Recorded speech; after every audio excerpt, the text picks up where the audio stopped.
Governing Texas, Champaign, Harpham Casellas. Chapter 1: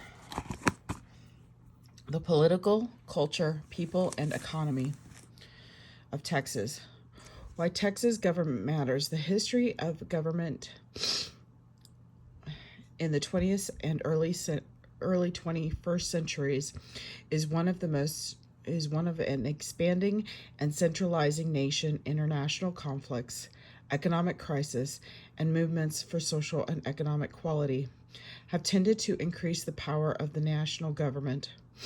By the early 21st century, interest in state and local politics has decreased significantly. This all changed in 2020 when a global crisis pushed state and local governments to the forefront of American political life. On January 7, 2020, Chinese official identified new coronavirus COVID-19, and by January 20th, cases were being reported in Thailand, Japan, and South Korea. The next day, the first case of COVID-19 was identified in Washington state as the virus spread across the United States and the world. Investors became concerned and the stock market began to drop. By the end of February, Trump administration announced travel restrictions on China and Iran and warnings on travel to Italy and South Korea. On March 11th, the World Health Association declared a pandemic. By the end of March, stay-at-home orders and suspensions of non-essential business caused national unemployment to rise at a phenomenal rate. And most importantly, we're becoming seriously ill with the virus, and many were dying. While citizens expected the federal government to act swiftly in response to the virus, the Trump administration left many responsibilities to state and localities. In the early stages of the pandemic in Texas, the response of public officials were decidedly mixed. Perhaps the boldest and most courageous response to the emergency came from Travis County Judge Sarah Urquhart and Austin Mayor Steve Adler. The popular international music and cultural festival South by Southwest, a combined attendance of 417,000 people, generating $356 million for the city's economy, was scheduled in mid-March. Officials were facing pressure to cancel the event from attendees, performers, sponsors, and vendors. Despite the fact that at the time were only a small number of cases, Urquhart and Adler decided to cancel the event. And by early April, the wisdom of this early action by proactive local officials was clear. Going ahead with South by Southwest would have likely led to a health care disaster. Other county judges and city mayors declared health emergencies, canceling major events like Houston's livestock at show and rodeo, a huge event for the local economy. Counties throughout the state imposed shelter-in-place or stay-at-home orders throughout the spring, trying to slow the spread of the virus. Governor Abbott, usually skeptical of policy making at the local level, deferred to those officials for several weeks rather than imposing a statewide shelter-in-place restriction. Abbott had taken other measures to deal with the virus, such as closing gyms, bars, and restaurant dining areas. He had required 14-day self-quarantines for air travelers from virus hotspots, and he imposed self-quarantines on road travelers from Louisiana. He had, however, been unwilling to take this major step, closing non-essential businesses in the state.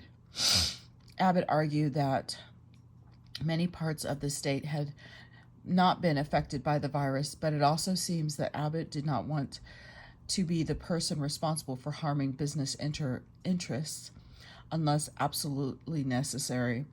President Trump's extension of social distancing guidelines on March 29th gave both Abbott and other governors the political cover to take drastic statewide action. While some officials acted swiftly and decisively, there were also some significant failures in state and local responses to the pandemic. The Texas Workforce Commission was woefully unprepared for the economic shutdown. Phone lines, food banks.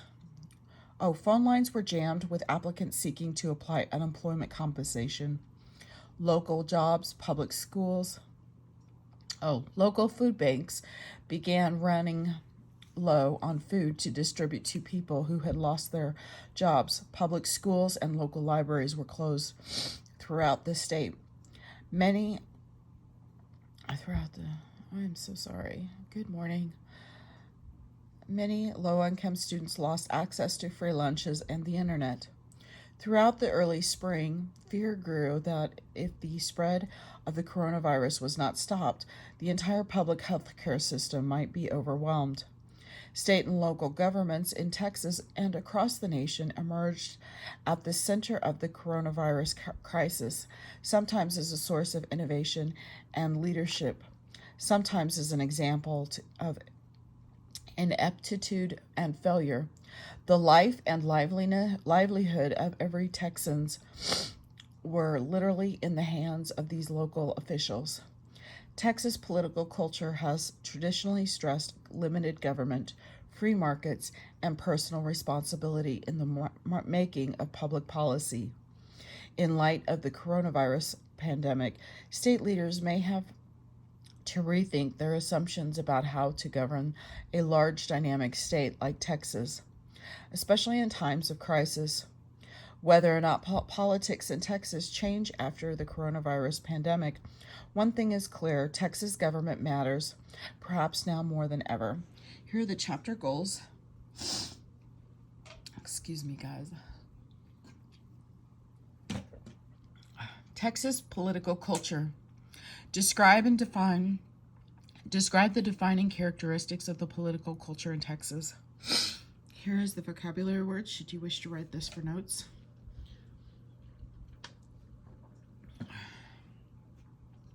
Political scientists have long recognized the importance of political culture.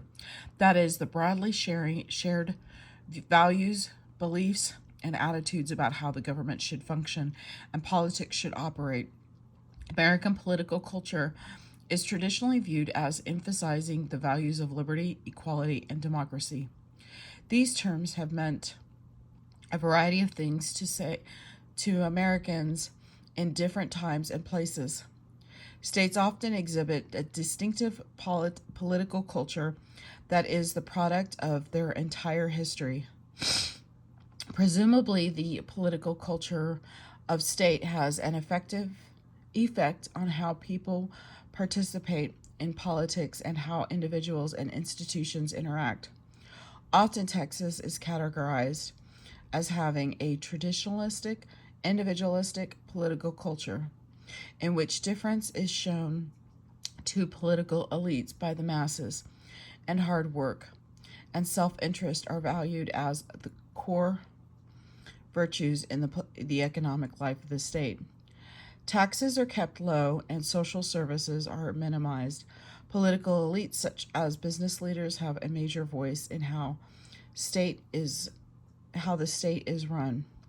In spite of the difficulty in measuring this concept of traditionalistic, individualistic political culture in any empirical way, it is widely regarded as useful in explaining fundamental beliefs about the state and the role of the state government.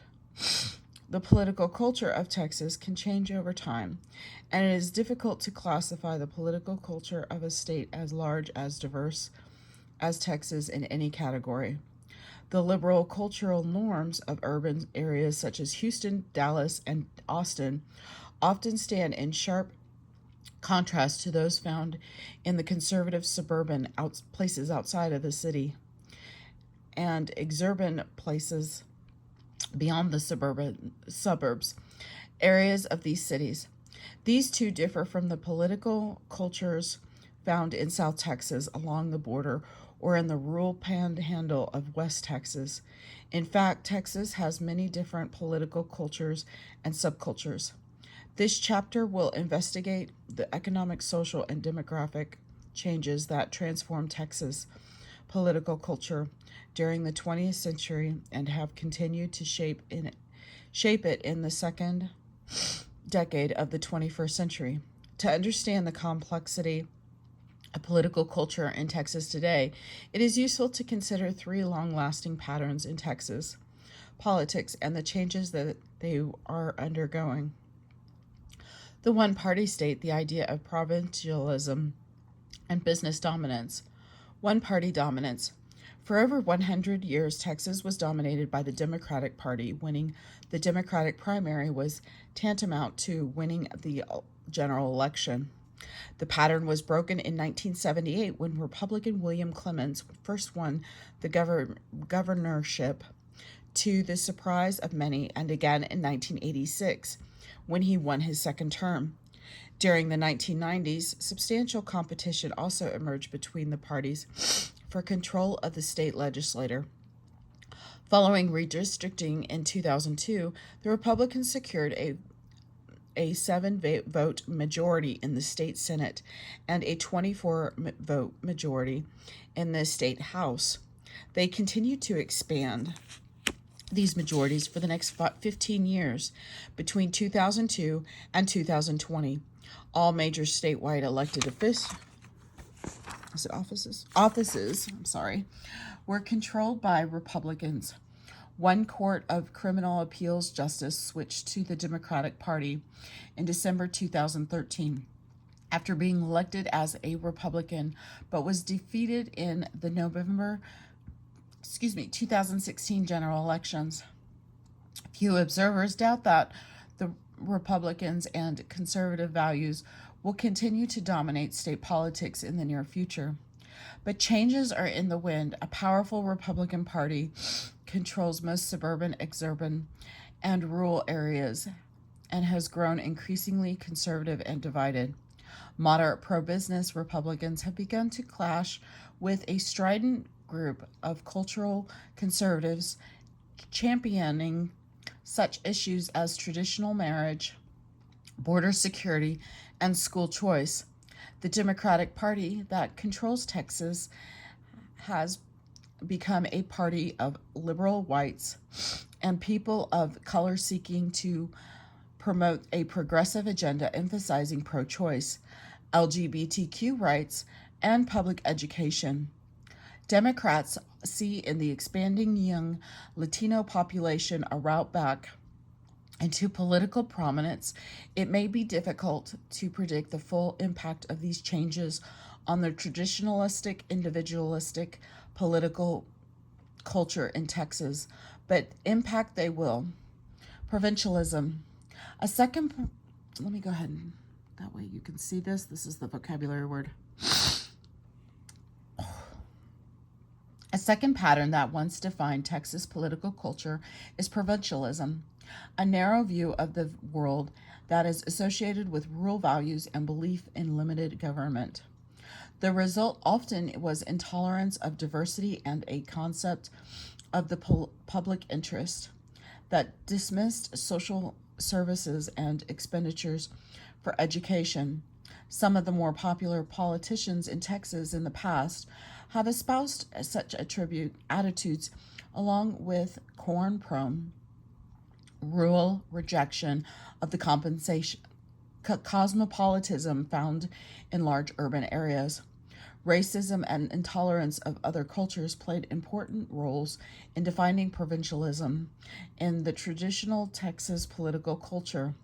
Increasing urbanization, the growing influence of minorities, women, and LGBTQ people in politics, and the state's rising importance in the global economy have undercut some of Texas' traditional provincialism, but recent episodes of intolerance toward transgender individuals, minority religious groups, and new immigrants from Asia, the Middle East, and Latin America show a resurgence in some of the values associated with provincialism in Texas, at least in some parts of the population.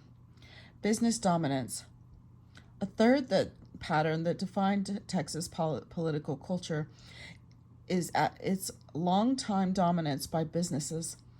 Business groups are the major players in Texas politics. In terms of campaign contribution organized interest groups and lobbyists, the concerns and values of business groups continue to shape political culture in Texas today. Increasingly, business interests are not limited to state and local business concerns, but include national and international business concerns as well.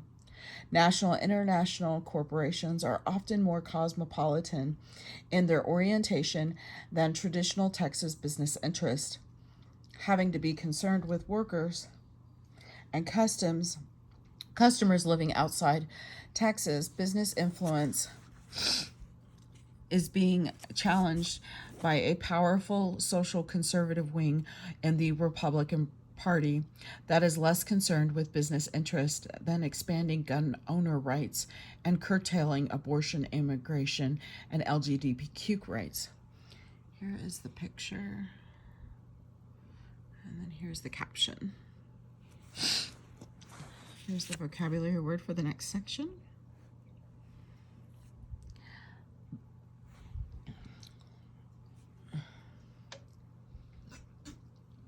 Sorry, I'm still drinking my coffee. The land.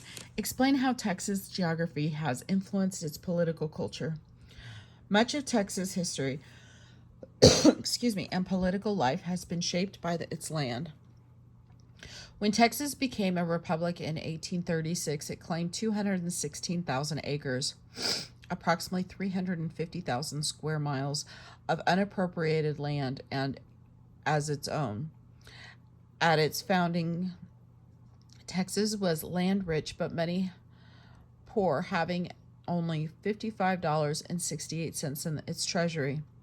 Texas was the only state, other than original 13 colonies, to keep control of its public lands when it entered the Union. In 1845, privatizing these public lands was probably the most important ongoing public policy pursued by the state in the 19th century. Privatizing of public property established the property rules and regulations under which economic development would take place in the state, and although Texas turned a large portion of its public lands over to private ownership, it retained ownership of the minerals under some of this land, including land containing oil and natural gas. This would provide funding for elementary and secondary education as well as higher education for the next 160 years. Privatizing was not the only political issue surrounding land in Texas. In the 19th century, the exact boundaries of Texas were contentious. Throughout the 1840s and 1850s, following the Mexican-American War, the Treaty of Guadalupe Hidalgo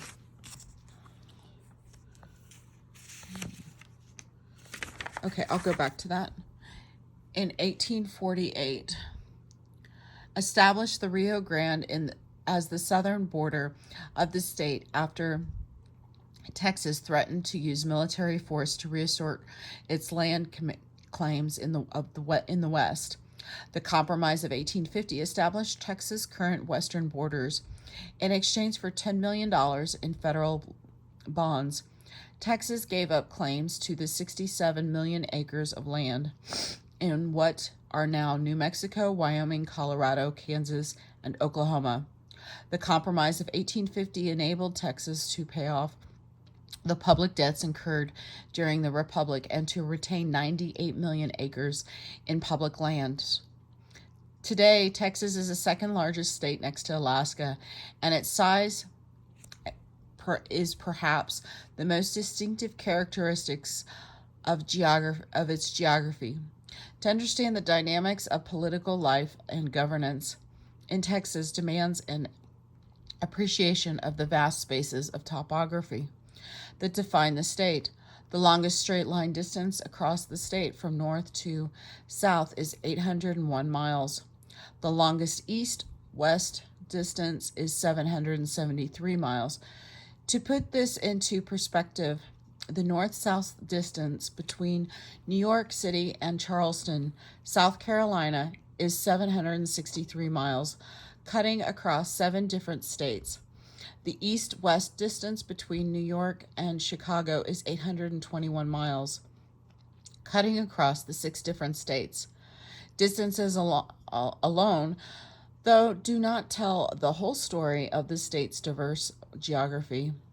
There are 4 distinct physical regions in Texas, Figure 1.1, whose distinctive features have shaped its politics. Let me go ahead and go back this one chapter so that you may read this at your leisure. This is the Confederate moments.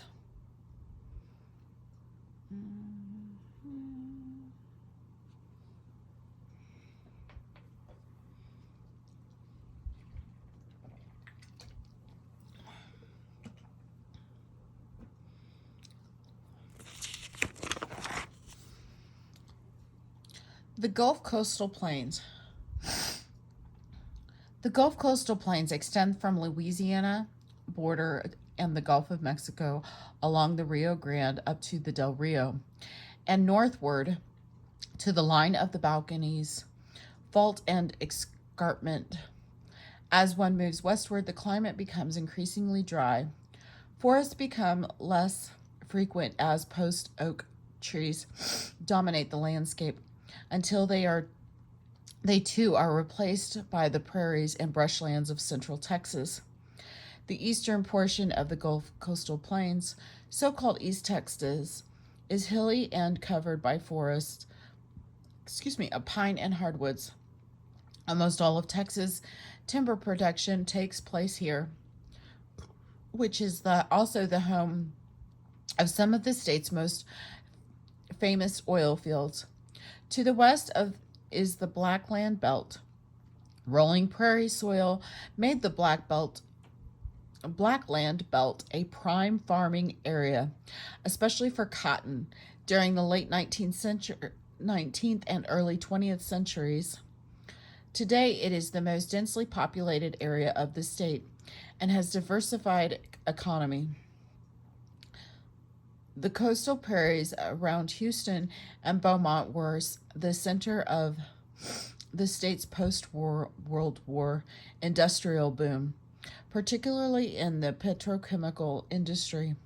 Winter vegetable and fruit production plays a major role in the lower Rio Grande Valley, while livestock is important in the Rio Grande Plain.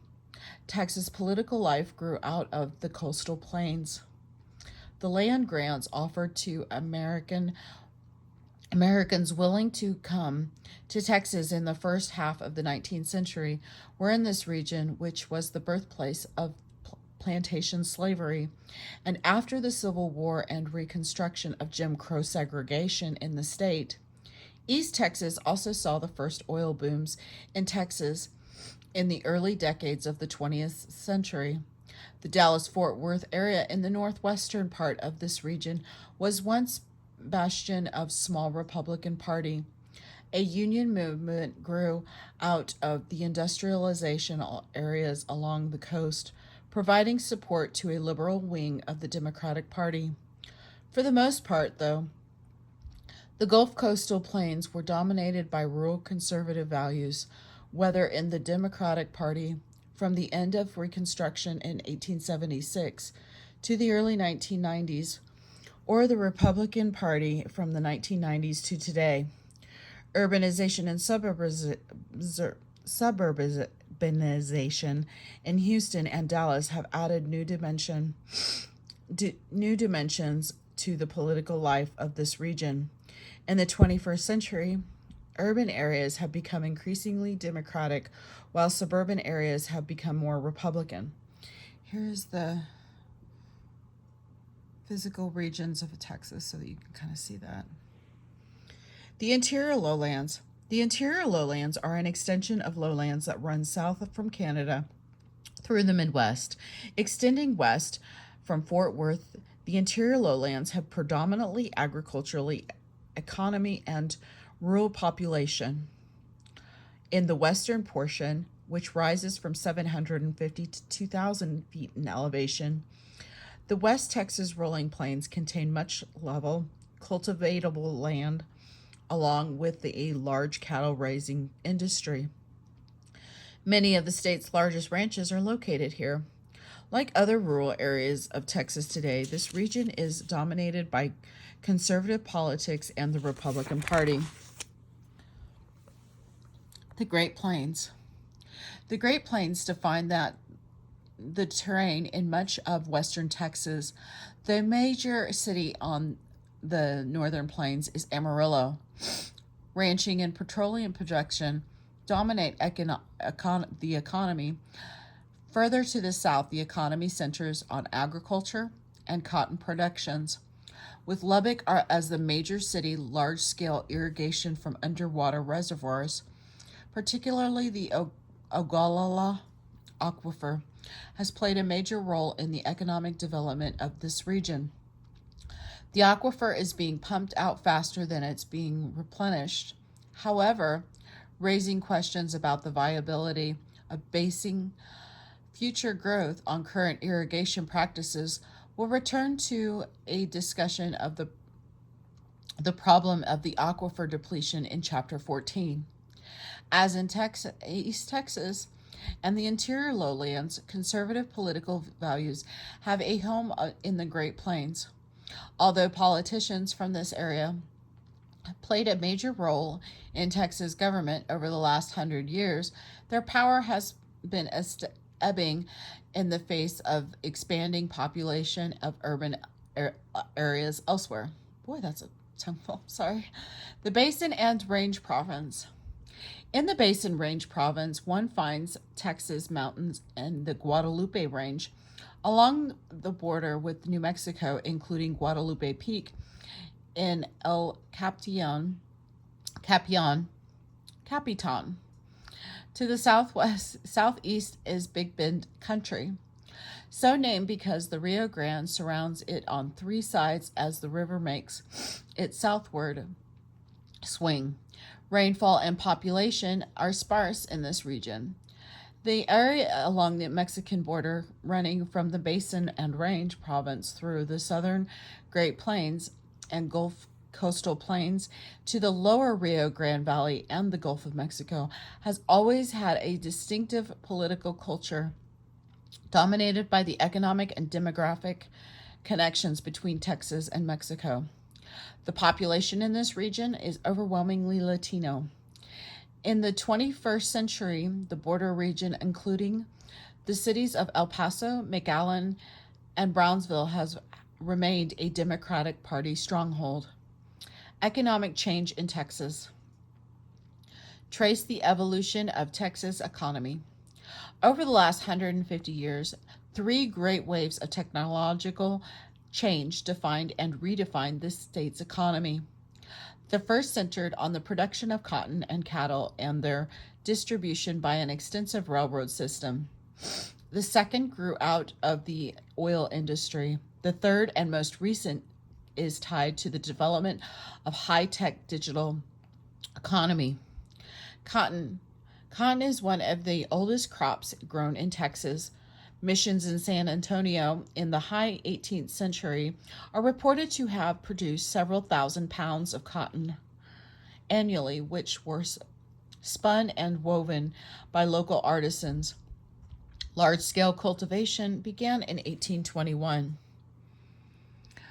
With the arrival of the white Americans, political independence, statehood, and the ongoing removal of Native American threat in the years before the Civil War promoted the development of cotton industry.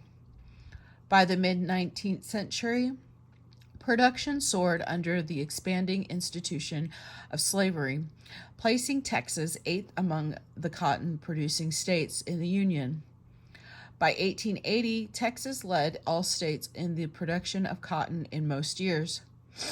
Three technological breakthroughs further stimulated the cotton industry. in Texas. First, in the 1870s, barbed wire was introduced, enabling farmers to cordon off their lands and protect their crop from grazing cattle. Second, the building of railroads brought Texas farmers into a national market. Finally, a newly designed plow made it easier to dig up the prairie soil and significantly increased farm productivity. Through the 1870s, immigrants from the Deep South and Europe flooded the prairies of Texas to farm cotton. Most of these newly arrived Texans became tenant farmers or sharecroppers. Tenants lived on farms owned by others, providing their own animals, tools, and seed. They generally received two-thirds of the final value of cotton grown on the farm, while their landlord received the other third. Sharecroppers, a subset of tenant farmers, furnished only their labor and received only half the value of the final product. By the turn of the century, almost half of the state's farmers were tenants. Two important consequences resulted from tenant and sharecropping system. First, it condemned many rural Texans to live of social and economic dependency under the notorious crop lien system developed by landlords and merchants to extend credit to farmers who did not own their land. Farmers profited from their work only after their debts had been paid or new loans had been made to pay off old debts. The result often was to trap farmers in a debt cycle from which they could not escape. Second, the tenant and sharecropping system helped fuel radical political discontent in rural areas, sparking both the Grange and populist movements. These movements played a major role in defining the style of Texas politics throughout much of the late 19th and early 20th centuries. Cotton and production cycled up and down during this period as farmers experienced a series of crises and opportunities ranging from the destructive boll weevils to an increased demand brought on by World War I to a collapse in prices following the war. Overall, however, the cotton culture began a decline that continued after World War II. The 1930 census reported that 61% of all farmers in Texas were tenant farmers, that one-third of these were sharecroppers. These numbers fell throughout the Great Depression and beyond. By 1987, only 12% of all farmers were tenants. In 2019, 98.6% of Texas farms and ranches or family farms, partnership or family-held corporations. Here is this. This is the cotton thing. Cattle. The history of,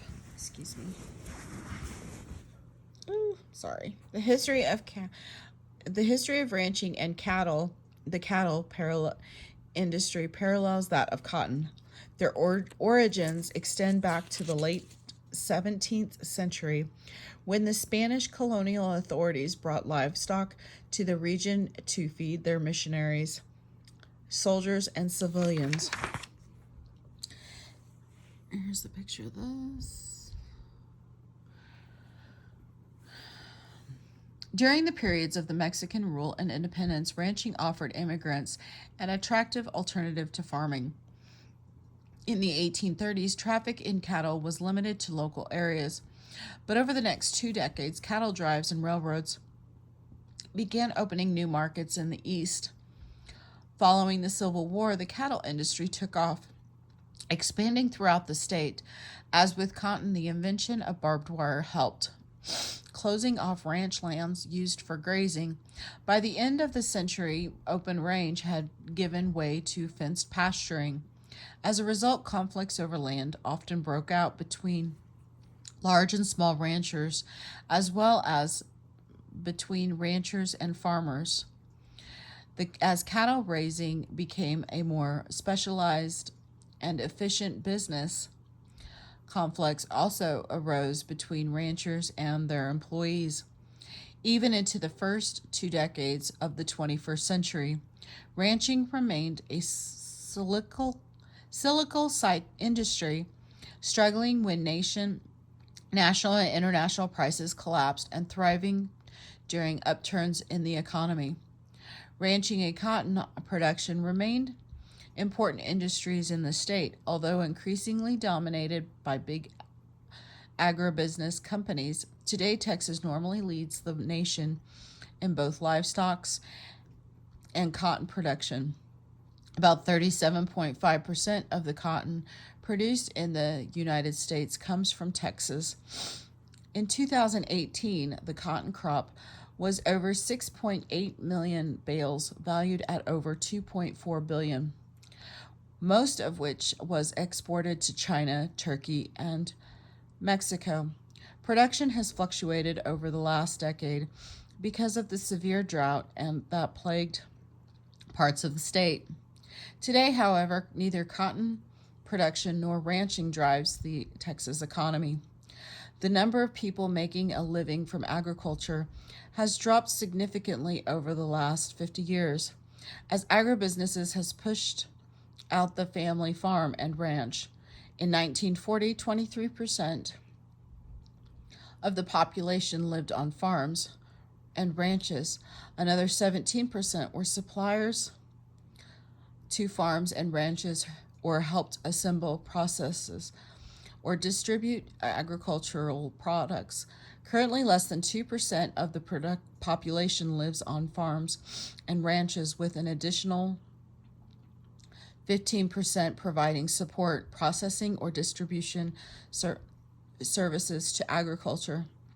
In the early 20th century, a new set of technological breakthroughs challenged the 19th century dominance of cotton and cattle. These breakthroughs focused not on what grew on the land, but on what lay beneath it. Oil. Sorry. Okay, pardon me. Spanish explorers first sighted oil oozing out of the ground in the mid 17th century. Because there was no market or demand for it, however, nothing was done to develop this natural resource. Over a century later, encouraged by a growing demand for petroleum products following the Civil War, a scattering of entrepreneurs dug wells, but they proved not commercially viable. The first economically significant oil discovery in Texas was in 1894 in Navarro County near Corsicana. By 1898, the state's first oil refinery was operating at the site. What catapulted Texas into the era of oil and gas was the discovery at Spindletop on January 10, 1901, located 3 miles south of Beaumont along the Gulf Coast. The Spindletop discovery produced the state's first oil boom and encouraged large numbers of speculators and entrepreneurs to try their luck in the new business. Within 3 years, 3 major oil fields had been discovered within 150 miles of Spindletop. As a result, oil fever spread throughout Texas in the early 20th century. With major oil fields developed all across the state, the oil and gas industry transformed Texas. A cheap new source of energy helped farms and factories operate more efficiently, reducing the need for farm workers and stimulating manufacturing. This encouraged people to escape rural unemployment by moving to cities with growing numbers of industrial jobs. In addition, cheap oil encouraged automobile production and the building of roads. The interstate highway system, built during the 1950s and 60s, changed fundamentally the transportation patterns that had shaped the movements of people and goods in Texas. The triangle formed by I-35 from San Antonio to Dallas-Fort Worth, I-435 from Dallas-Fort Dallas, Fort Worth to Houston, and I-10 from Houston to San Antonio became the heartland of the Texas economy and the location of an increasing percentage of the state's population. The oil and gas boom brought a new rhythm to economic life in the state. When the economy was tied to cotton and cattle, prices of products could rise and fall, bringing prosperity or gloom to local economies. But there were natural, seasonal, and annual cycles in these agricultural activities, and a bond existed between the land and the people and the communities that formed around them. Oil and gas, on the other hand, introduced a boom and bust mentality that carried over into the communities that sprang up and around oil and gas discoveries. Rural areas were often unprepared for the population explosion that followed such discoveries. Housing was often inadequate or non existent. Schools quickly became overcrowded, and living conditions were poor as people sought to make it big. Importantly, a major discovery that brought large amounts of new oil and gas to market could lead to a sudden collapse in prices. Local prosperity could then quickly turn into depression. And when particular fields were tapped out, boom towns could quickly become ghost towns. The oil and gas industry also transformed Texas government and its role in the state's economy. In 1890, after considerable controversy fueled by hostility to railroad companies, and a constitutional amendment was passed to create a regulatory agency, the Texas Railroad Commission. In 1917, the commission's power were extended to regulation of energy to ensure that petroleum pipelines were common carriers, that they transported all producers oil and gas on equal terms, and to promote well spacing rules, which controlled production of limiting how closely packed together oil wells could be in a particular field.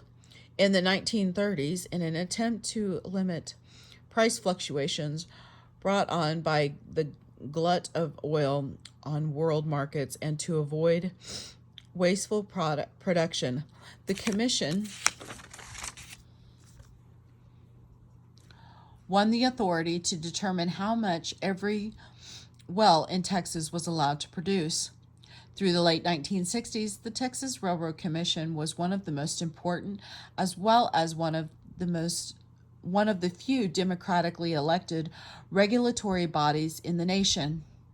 Expanding the power of state government and the economy through the Railroad Commission was only one political effect of the oil and gas industry in Texas. The industry also had an important fiscal effect. Beginning in 1905, the state collected oil production taxes, which rose from 101,403 in 1906 to almost 6 million in 1929. For the 2020-21 biennium, it was estimated that such taxes, known as severance taxes, would contribute to $7.8 billion to the state budget, up 7% from the $7.3 billion in 2018 to 2019. Natural gas production taxes in 2020 to 2021 added another $3 billion to the state budget, similar to the $3.1 billion in 2018 to 2019. These revenue numbers have fluctuated widely in recent years, particularly during the months of the coronavirus pandemic. As we will see in Chapter 11 on public finance in Texas, oil and natural gas production plays an important role in the state's finances throughout the severance tax. Higher education in Texas has also benefited from the oil and gas industry.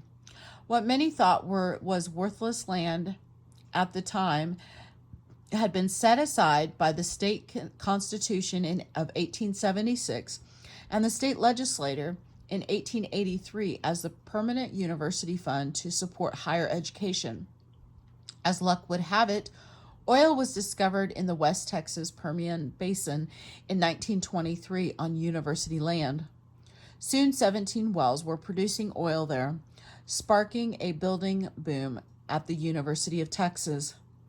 In 1931, the income of the permanent university fund was split between the University of Texas at Austin and Texas A&M University, with the former receiving 2/3 and the latter of 1/3. In 1984, the income was opened up to all University of Texas and Texas A&M schools, along with the royalties from other natural resources on university land. Oil and gas royalties created one of the largest university endowments in the world. In June 2019, the Permanent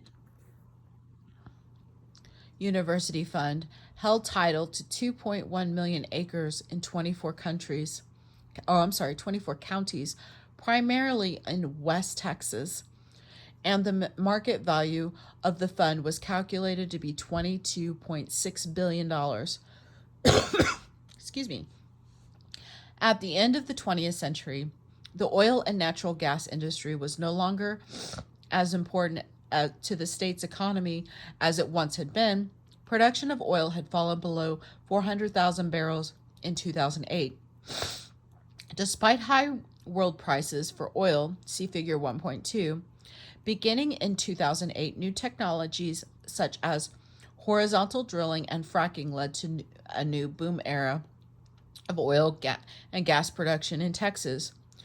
Through 2017, a large share of the new production came from the Permian Basin region in West Texas, which may be the second largest oil field in the world. The result of this most recent boom is that oil and gas have emerged again as mainstays of the Texas economy.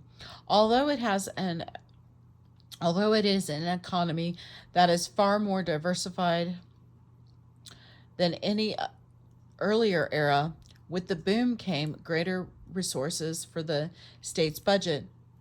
But the boom also brought new demands for vast water supplies, an essential component of the new drilling and fracking technologies, and new concerns about the effects of this technology on the environment. In the spring of 2020, two events posed challenges to the oil and natural gas industry in Texas. First, in the late spring, there was a glut of oil on world market. The price of oil collapsed, driving many oil producers out of business. Second, in response to the COVID-19 pandemic, shelter-in-place policies were put into effect throughout the state and nation, driving the economy into serious recession. The demand for oil products fell significantly in Texas and around the world. No one was sure how deep or how long this recession might be, or what the long-term impact would be on the oil and natural gas industry in Texas. Here's the figure. Let's see if I can zoom in on that so you can see that. There you go.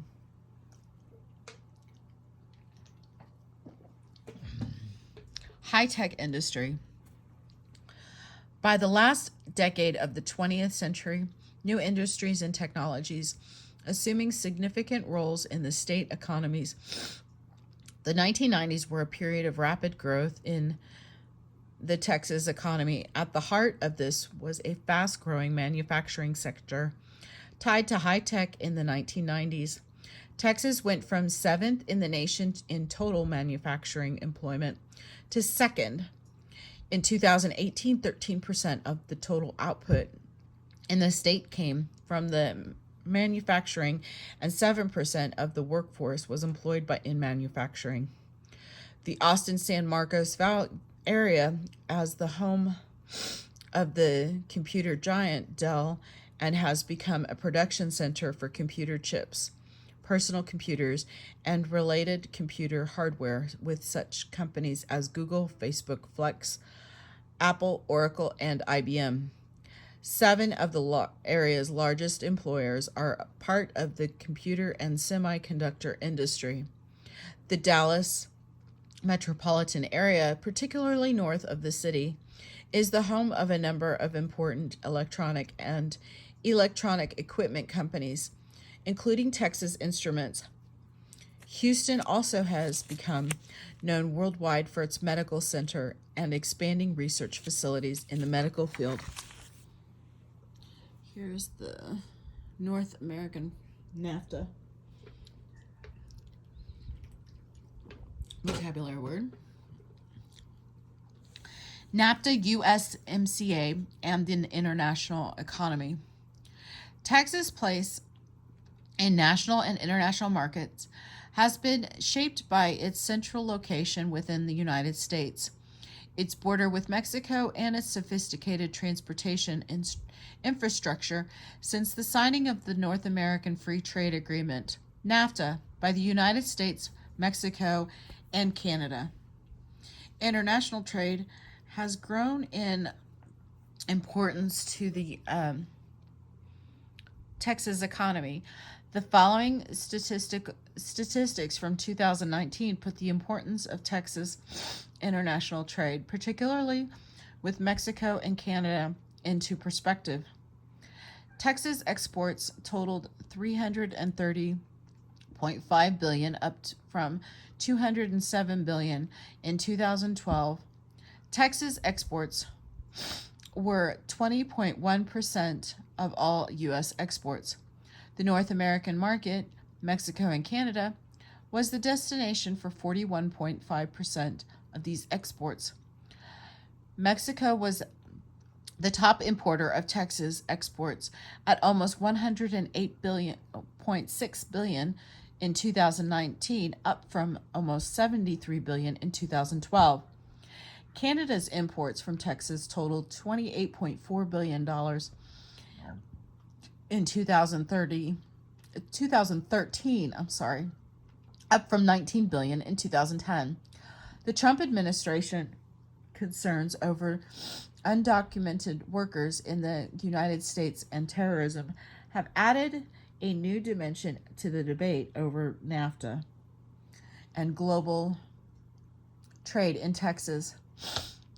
Most Texas political and business leaders continue to believe that expanding trade with Mexico and other countries is a good thing. A free flow of people across the border, however, is another issue. Excuse me. An increasing number of people, particularly conservative Republicans, now question the benefits to Texas of a porous border. During the 2016 election campaign, Donald Trump, as well as leading Texas Republicans, portrayed the large numbers of undocumented workers in Texas as a burden upon the state's social services. President Trump has claimed that the undocumented immigrants have brought crime and drugs across the border with them. Moreover, fears of Islamic terrorists accompanying Mexicans and other Latin Americans seeking work in the United States have led to calls for building walls and fences that will make illegal immigration a thing of the past. Conceding that immigration is a national issue, numerous Texas politicians have called for a stricter policing of the border by state authorities.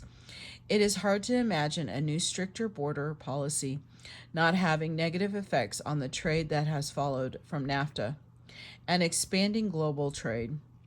See what do Texans think feature. NAFTA was replaced by a new trade agreement among the United States, Mexico, and Canada, the USMCA, in the fall of 2018. Among the changes demanded by the Trump administration were provisions to protect American workers in the car industry from the low wages, increased intellectual property protections, and opening up the Canadian milk market. Initial fears that free trade among the three nations might be a thing of the past were set aside as they agreed that increased trade under the proper conditions benefited all parties and that tariffs served no one. I'm going to go ahead and zoom in on that. And then here is what do Texans think. NAFTA, international trade.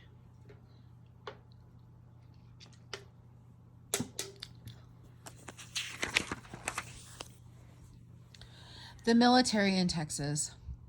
Since Texas annexation by the United States, its economic development has been closely tied to the establishment of the military bases.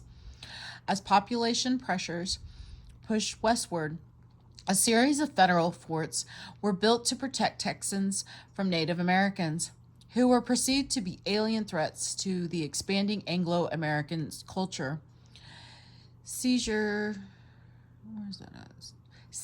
federal forts for the Confederacy was one of the first and most important acts of the Texas government following secession, and Texas provided a major military training center during both World Wars. Strong leadership in Congress from Texas politicians such as Sam Rayburn and Lyndon Johnson during the New Deal and the post-World War II years brought much-needed jobs and money into the state through the building of one military installation after another. See Figure 1.3. It is hard to overestimate the importance of these military bases to local communities. For example, Fort Bliss is the United States' second largest base in size, covering over 1.1 million acres in Texas and New Mexico. In partnership with the city of El Paso, Fort Bliss created the world's largest inland desalination plant, providing fresh water to the base and city. Fort Hood is today the Army's largest active-duty armored post, taking up more than 217,000 acres. Fort Hood has been responsible for deploying and redeploying over 852,000 soldiers since 2003. Fort Hood is the home to over 43,000 military and civilian personnel,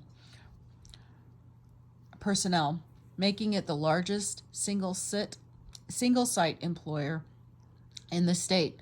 According to a study conducted by the Texas Comptroller's Office, the base generated $21 billion for the state's economy. Today, in military installations continue to be important to the economic well-being of the state. In 2019, 150,000 active duty, reserve, and civilian personnel employed by the U.S. military were living in Texas. The military, along with many businesses that provide consumer services to its members, is big business in Texas. Expanding the military stimulates economic growth and employment in Texas. Here is the map. I'm going to go ahead and so that you can see this. Oh, let me kind of watch you.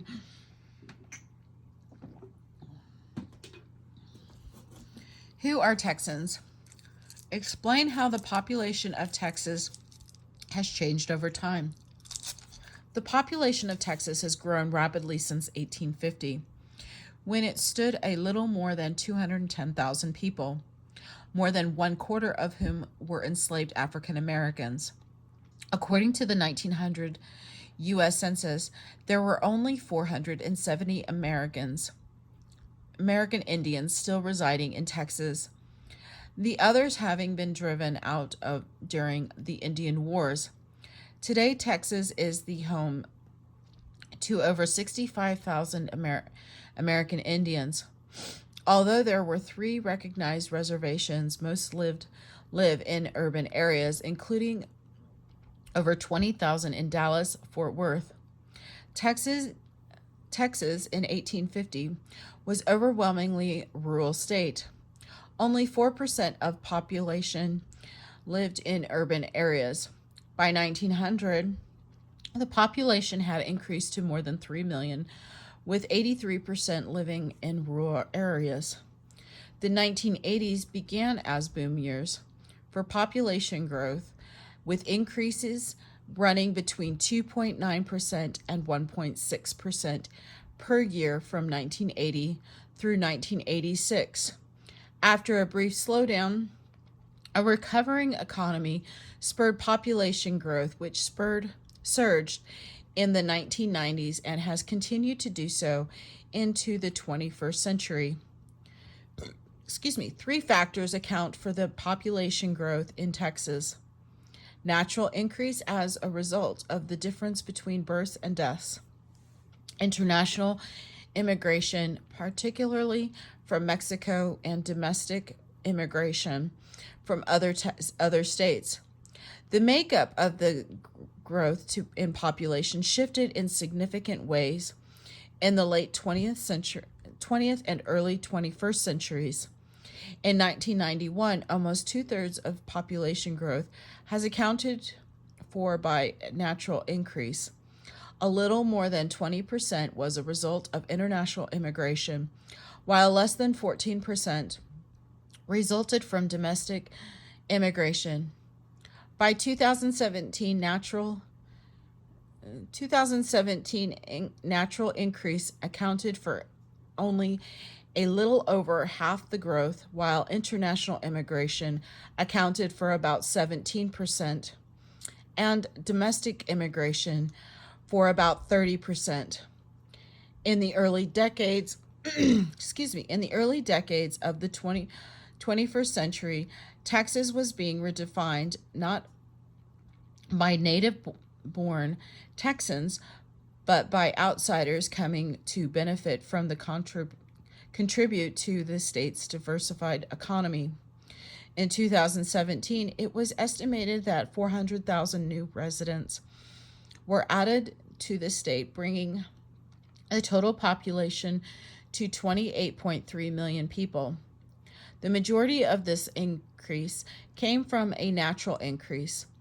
Of the 189,580 people who migrated into Texas during 2017, there was a sharp change in the numbers of international migrants from outside the United States and domestic migrants from inside the United States.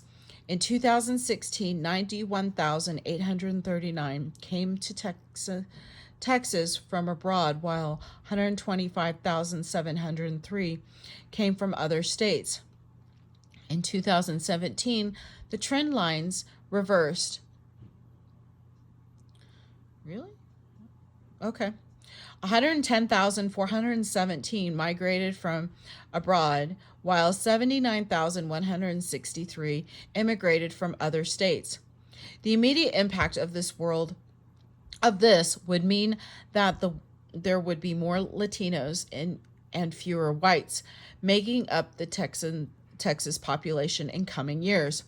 For deeper understanding of the roles that changing demographics have played in Texas culture and politics, we must look closer at the major racial and ethnic groups that have constituted the population over time. See Figure 1.4. Whoa, I'm sorry. Go ahead and look at this graph. The changing of face of Texas.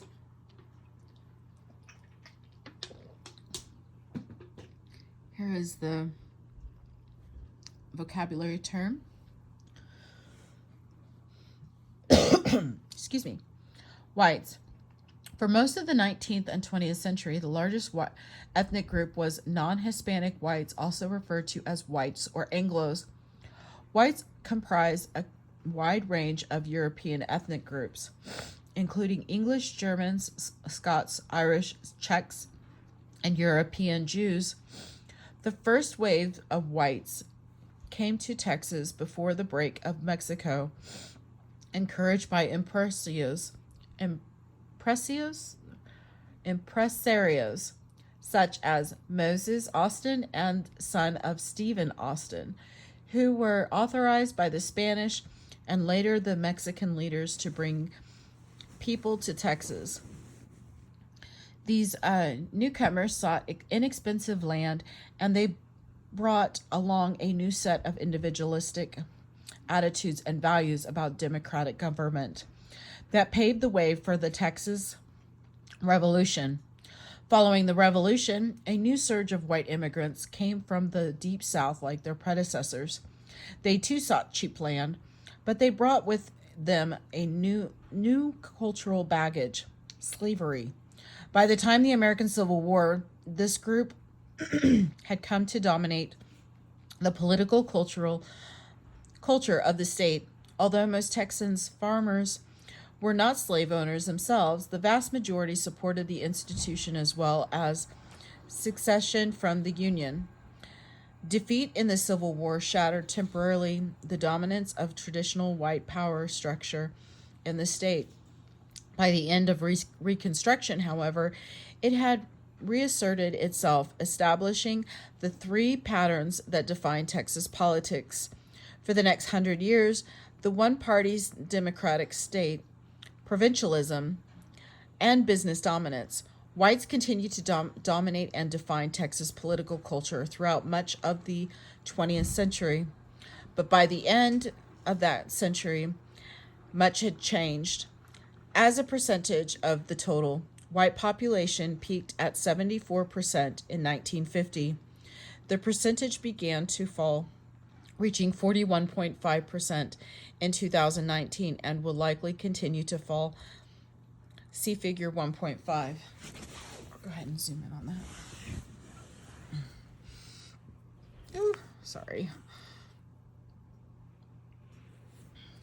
Furthermore, numbers alone do not tell the whole story.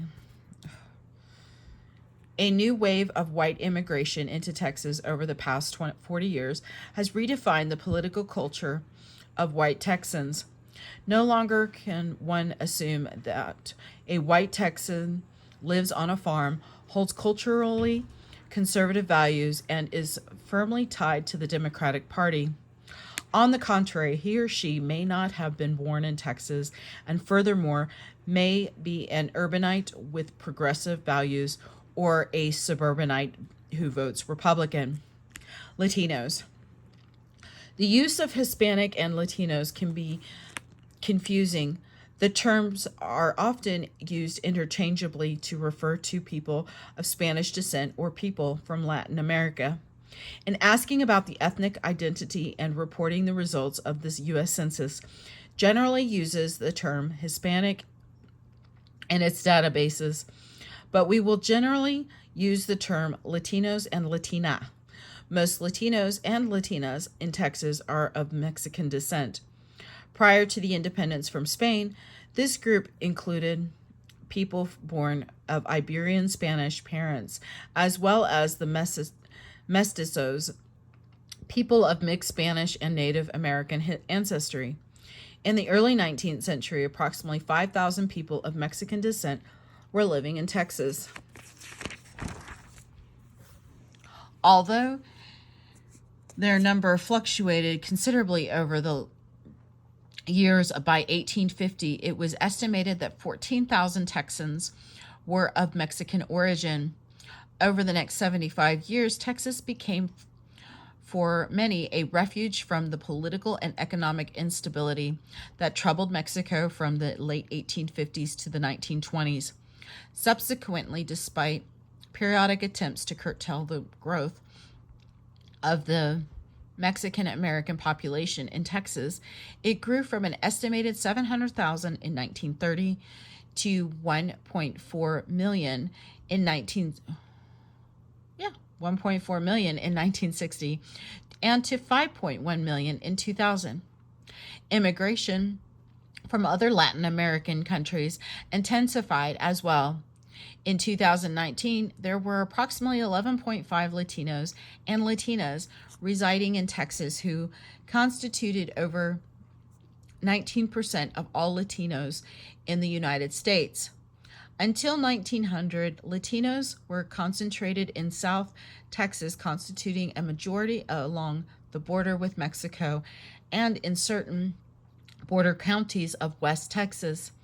During the first few decades of the 20th century, many migrated to the Northwest Texas and Panhandle to work as laborers in the newly emergent cotton economy. Labor segregation limited the opportunities available to them before World War II. After the war, however, many Latinos left agricultural work and took jobs in the rapidly growing urban areas of Texas. By the end of the century, Latinos and Latinas constituted majorities in the cities of San Antonio and El Paso, and sizable minorities in Houston, Dallas, and Austin and Fort Worth. See figure 1.6. Here is close up. And then who are Texans? I'll kind of, so that you can pause and read that.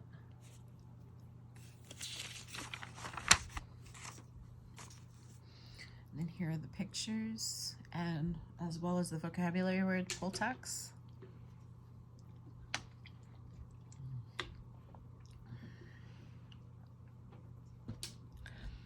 The political stature of Latinos in Texas has changed considerably. Get close up on that. I'm sorry, guys. There we go. Over the past 100 years, well into the 20th century, their ability to vote, particularly among the lower economic classes, was tightly controlled or actively discouraged by the white primary and the poll tax. Only after World War II were Latino politicians able to escape some of the restrictions that had been imposed on them by dominant white political culture. A more tolerant atmosphere in urban areas enabled some to assume positions of importance in local political communities. In 1956, Henry B. Gonzalez became the first Mexican American elected to the Texas Senate since the 19th century. In the mid-1960s, a political movement emerged in the La Raza Unida Party, which confronted many of the discriminatory practices that isolated Texas Latinos from the political and economic mainstream. By the 1980s, Latino political leaders were playing a growing role in state politics, and Latino voters were courted heavily by both political parties. The number of Latinos and Latinas elected to public official office rose from 1,466 in 1986 to 2,521 in 2011. In 2016, the National Association of Latino elected and appointed officials reported that one Latino served in the U.S. Senate from Texas. 5 Latinos represented Texas in the U.S. House of Representatives. 7 Latinos were in the Texas State Senate, and 35 Latinos were elected to the state legislature. In addition, the association reported that 2,477 Latinos and Latinas served as local officials in Texas. African Americans, people of African descent, were among the earliest explorers of Texas. Most African Americans, however, entered Texas as enslaved people brought by whites from the upper and lower South. At first, anti-slavery attitudes among Spanish and Mexican authorities kept the population of enslaved people down. However, independence from Mexico lifted the restrictions on slavery, creating an incentive for Southerners to expand the system westward. The number of enslaved people in Texas rose from 5,000 in 1845 to 58,000 in 1850. By the Civil War, over 182,000 enslaved people lived in Texas, approximately 1/3 of the state's entire population. Emancipation for African Americans living in Texas came on June 19th, 1865, when federal troops landed in Galveston to take formal control of the state. On that day, the federal commander, General Granger released a General Order Number 3, which proclaimed the people of Texas are informed that, in accordance with a proclamation from the Executive of the United States, all enslaved people are free. This involves an absolute equality of personal rights and rights property between former masters and enslaved people, and the connection heretofore existing between them becomes that between employer and hired labor. With this order, over 250,000 enslaved people in Texas were granted their freedom.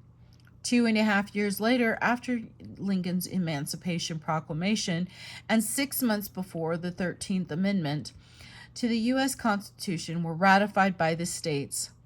On December 18, 1865, this day is now celebrated by African Americans across the country as Juneteenth and commemorates the official end of slavery.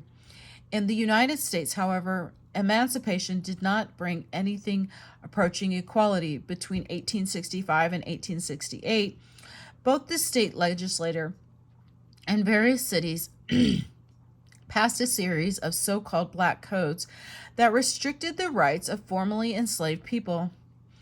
But federal military occupation of the state and congressional reconstruction of its government opened new opportunities for formerly enslaved people who supported the radical wing of the Republican Party. 10 African American delegates helped write the Texas Constitution of 1869, and 43 served in the state legislature between 1868 and 1900. The end of Reconstruction and the return to power of the Democratic Party in the mid-1870s, however, reversed much of the post-war progress made by the Black Texans. In 1900, over 100,000 African Americans voted in Texas elections. By 1903, the number had fallen under 5,000, largely because of the imposition of the poll tax in 1902 and the passage of an early version of the White House primary law in 1903.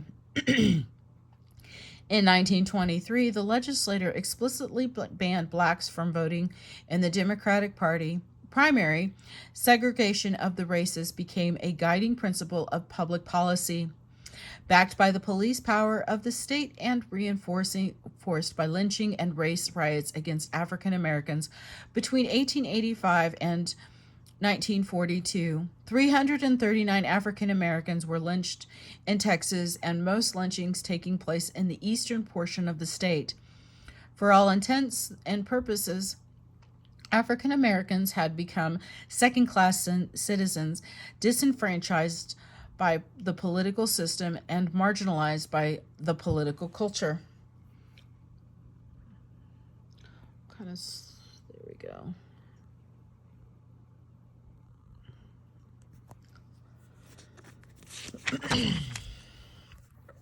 Excuse me. And then here is figure 1.7.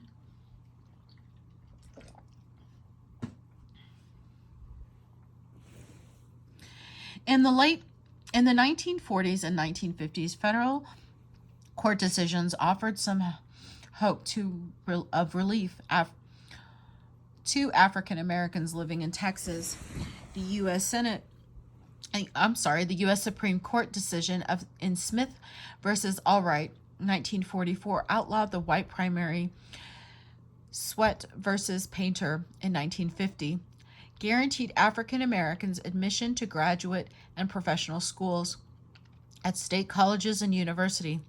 Finally, Brown versus Board of Education, 1954, outlawed the segregation of public schools. Political progress was much slower. The Civil Rights Act of 1964 and Voting Rights of 1965 helped to open the political system in Texas to African Americans. And in 1966, a small number of African American candidates began to win political office in the state.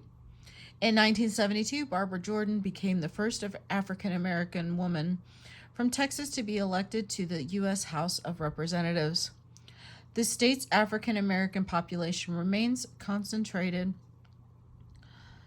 in East Texas, where the plantation of the sharecropping systems were dominant during the 19th century. Large numbers of African Americans have also migrated to Houston and Dallas, where they form sizable minorities in both central city and suburban areas.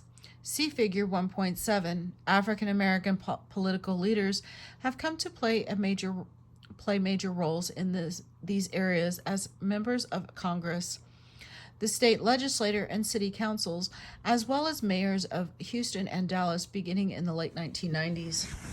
I'm so sorry. Asian Americans. Although considerably smaller than the groups already discussed, the Asian population has grown in Texas in recent years. It includes individuals from many countries, but particularly India, Vietnam, China, Pakistan, Korea, and Japan. In 2017, the U.S. Census Bureau estimated that over 1 million Asian Americans resided in Texas, or about 5% of the state's population. Asian Americans tend to be concentrated in certain cities and their suburbs, particularly in West Houston and Fort Bend County, the western and northern suburbs of Dallas, Arlington, and Austin, and its suburbs. Sizable pockets of Asian Americans also live along the Gulf Coast. Age. When compared with the rest of the nation, the population of Texas is younger. In 2019, 32.9% of the population was estimated to be under 18 years old, compared with 28.5% nationally. In addition, only 12.6% of Americans were 65 or older, compared to with 16.0% nationally. Its relatively young population presents Texas with a variety of both problems and opportunities, as we all shall see in later chapters. Go ahead and so you can see the per capita personal income tax and urbanization. Poverty and wealth. Younger populations tend to be poorer, as income and poverty statistics bear out, even taking into account the Great Recession 2008-2009. The late 20th and early 21st centuries were a period of rapid economic growth in Texas. Although the state continued to lag slightly behind the nation as a whole, its per capita income rose 17,366 in 1990 to 52,504 in 2019. See Table 1.1. Ranking in Texas at 25 among the 50 states. The percentage of the population in Texas with incomes below the poverty level, as defined by the government, was 13.6 in 2019. Urbanization describes the Texas shift from a rural society to an urban one. Urbanization is the process by which people move from one rural to urban areas. Suburbanization is the process by which people move out of the central cities areas to surrounding suburban areas. Much of Texas history is linked to ongoing urbanization by the 21st century. This process, was largely complete, as 85% of the population now resides in urban areas. See Figure 1.8. Suburbanization, however, continues as city populations spill over into surrounding suburban areas. Urbanization has transformed Texas political life. Here's Figure 1.8, and then here is the social responsibility.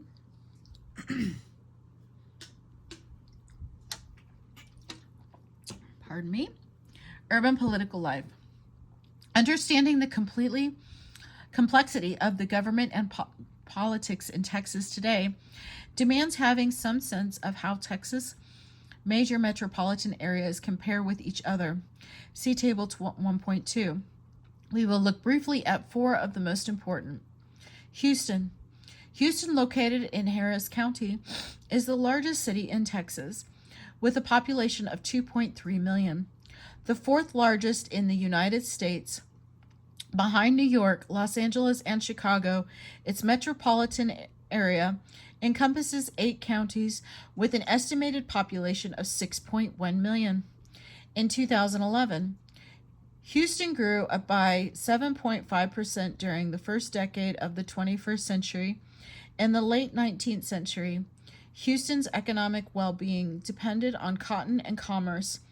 Railroads played an integral role in placing the city at the hub of the Texas economy and the opening of the Houston Ship Channel, further enhancing its position by helping to turn it into the second or third largest deep water port in the United States. But it was oil that fundamentally transformed the Houston area in the 20th century. Oil refineries opened all along the ship channel, and the petrochemical industry emerged, making Houston one of the leading energy centers in the world today. Houston continues to rank first in the nation in the manufacture of petroleum equipment. Here's table 1.2.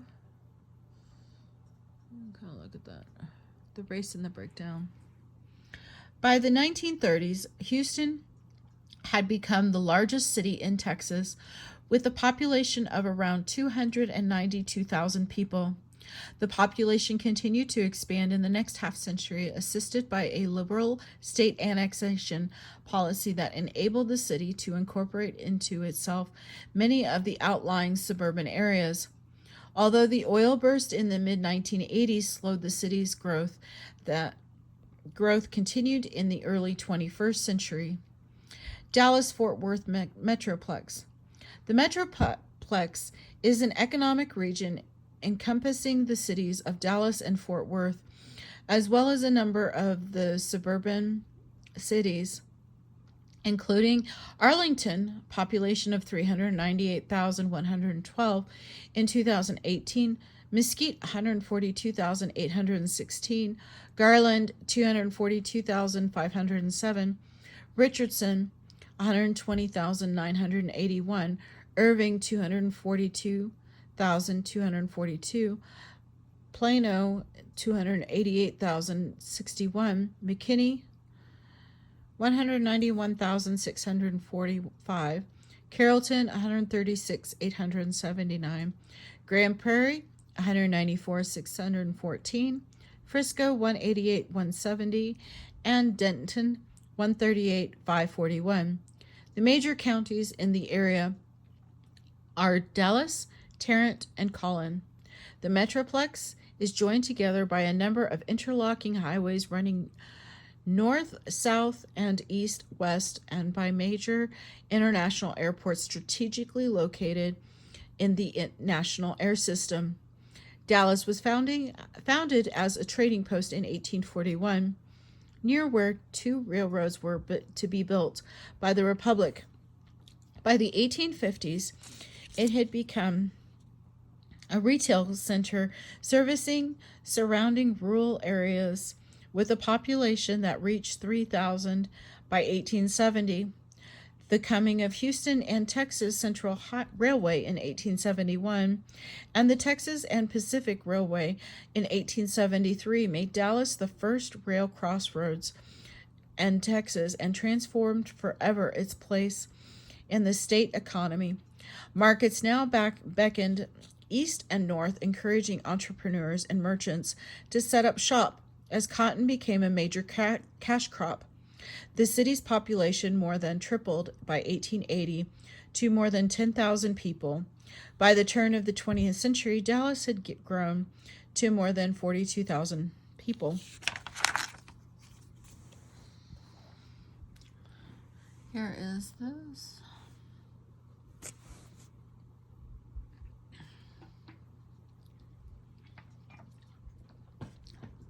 As with Houston, the oil economy changed the direction of the scope of the city's economic life. With the discovery of oil in the East in 1930, Dallas became a major center for petroleum financing. By the end of World War II, the economy had diversified, making Dallas a minor manufacturing center in the nation. In the 1950s and 1960s, technology companies such as Ling Timco Vote, LTV, and Texas Instrument were added to the industrial mix, transforming Dallas into the third largest technology center in the nation. The high-tech boom of the 1990s was built from the corporate infrastructure laid down in the 1950s and 1960s. Dallas grew from 844,401 people in 1907 to 1.34175 in 2017. Although locked together in important ways economically, Dallas and Fort Worth are as different as night and day. Whereas Dallas looks like to the east and embodies a more corporate white-collar business culture, Fort Worth looks to the west. Fort Worth originated as an army post in 1849, but by 1853 the military had abandoned it as new forts were built to the west. Although settlers replaced the soldiers, population growth was slow through the early 1870s. The spark that set off the town's prosperity was the rise of the cattle industry. Because Fort Worth was a convenient place for cowboys to rest on their cattle drives from southern Texas to Kansas, cattle buyers established headquarters in the city by 1900. Fort Worth was served by 8 railroad companies, most of them transporting cattle and related products to national markets.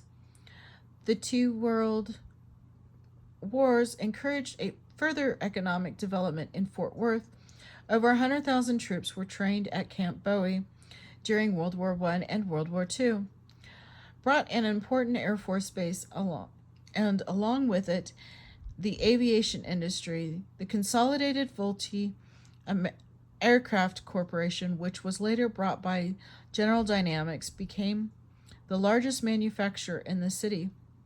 Between 1900 and 1950, Fort Worth's population grew from 26,668 to 277,047. By 2017, the population was 874,168.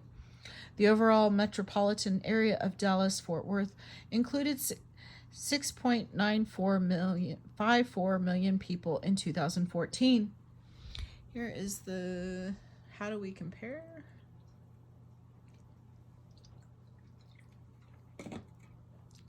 Excuse me, still drinking my coffee. San Antonio. Oh boy, that's got a blur. There we go. San Antonio in Bexar County grew out of the Spanish Presidio San Antonio de Bexar, which was founded in 1718. In 1773, it became the capital of Spanish Texas, and by the Civil War, it was the largest city in Texas. Following the war, San Antonio continued to grow rapidly, stimulated by the building of the San Antonio Railroad in 1877. By 1880, the population was more than 20,000, mostly white Americans from southern states. By 1920, it had reached 161,000. Mexican immigration increased significantly following the Mexican Revolution of 1910 and the building of a city infrastructure that provided paved roads, utilities, water, telephones, and hospitals. By mid-century, San Antonio had become a unique blend of Latino, German, and Southern Anglo-American cultures. Today, San Antonio is Texas' second largest city, third if you consider Dallas and Fort Worth together. The population of the city was estimated to be 1,532,233 in 2018, San Antonio's population has become increasingly Latino. In San Antonio in 2018, approximately 64.2% of the people were Latino, 24.8% were white, and 6.9% were African American. Unlike Houston or Dallas, San Antonio lacks high paying manufacturing jobs, and average metropolitan income is lower than in Houston and Dallas. The economy rests on four legs: national military bases, educational institutions, tourism, and a large medical research complex.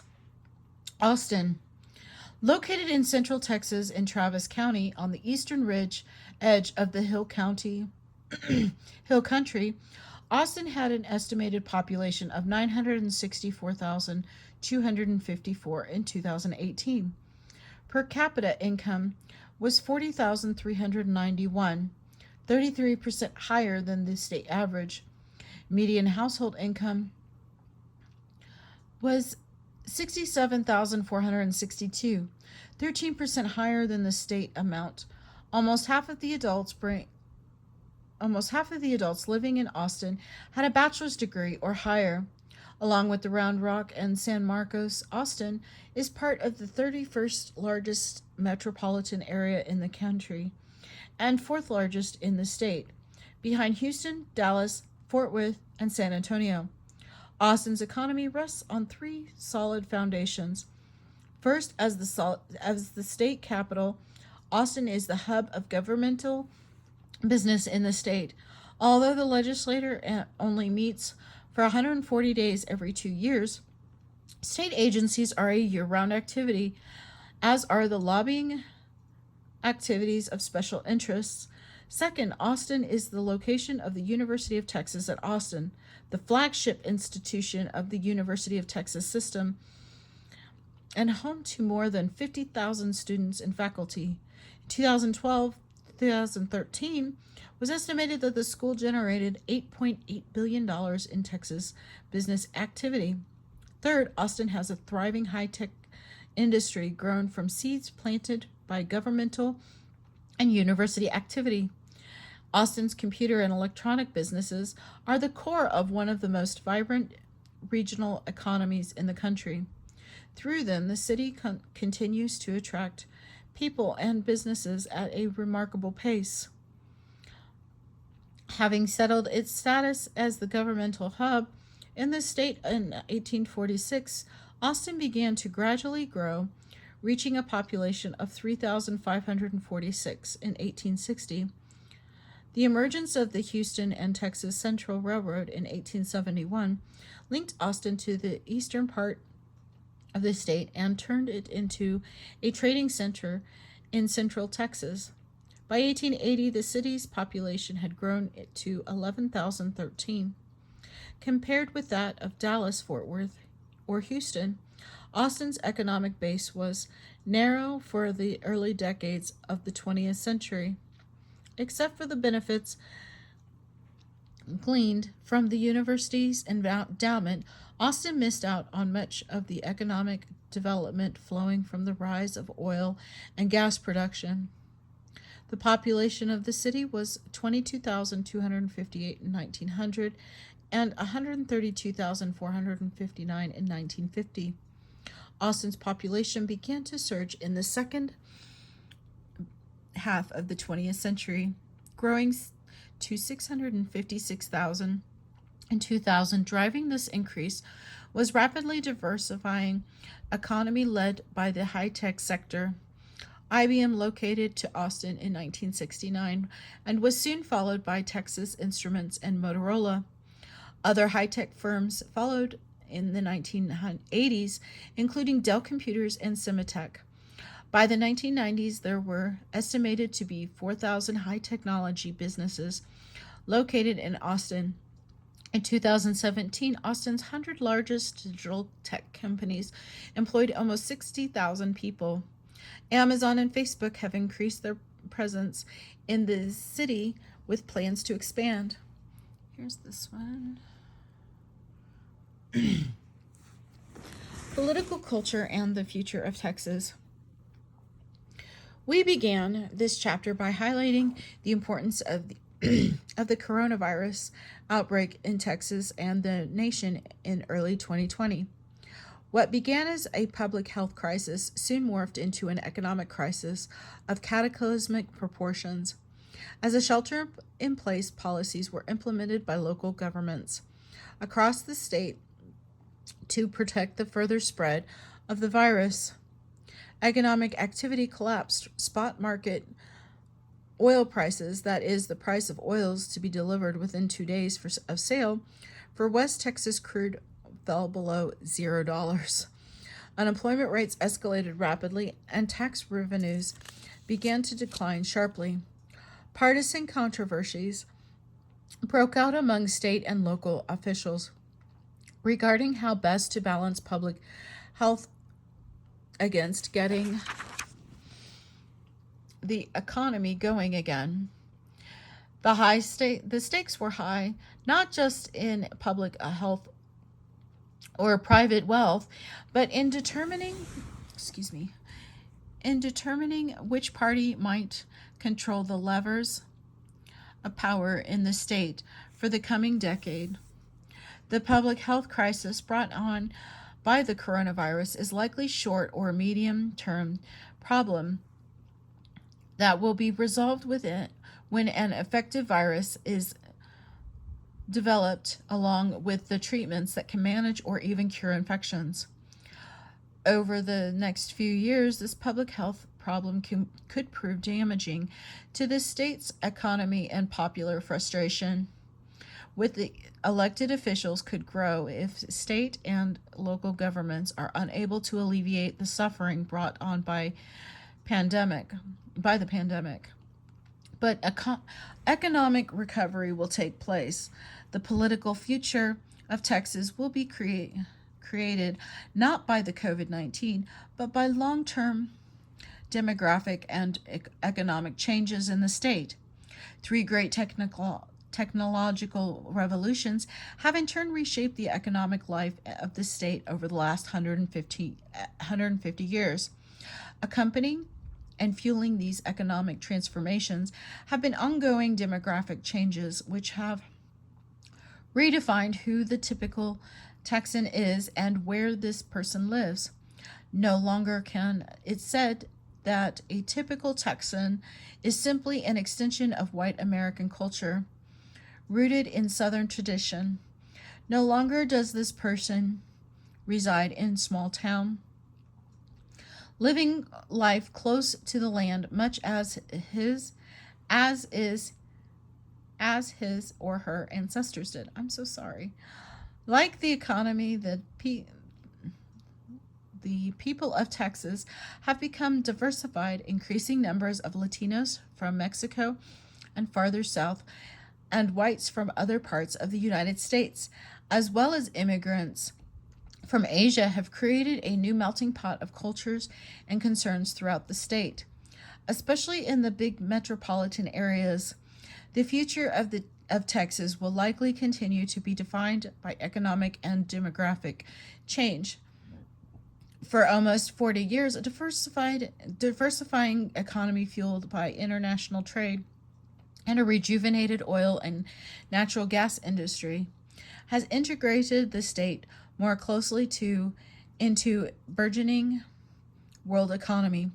President Trump's call to reevaluate international trade agreements, particularly NAFTA, and to rethink our trade relationship with China may negatively affect Texas' connection to the world economy.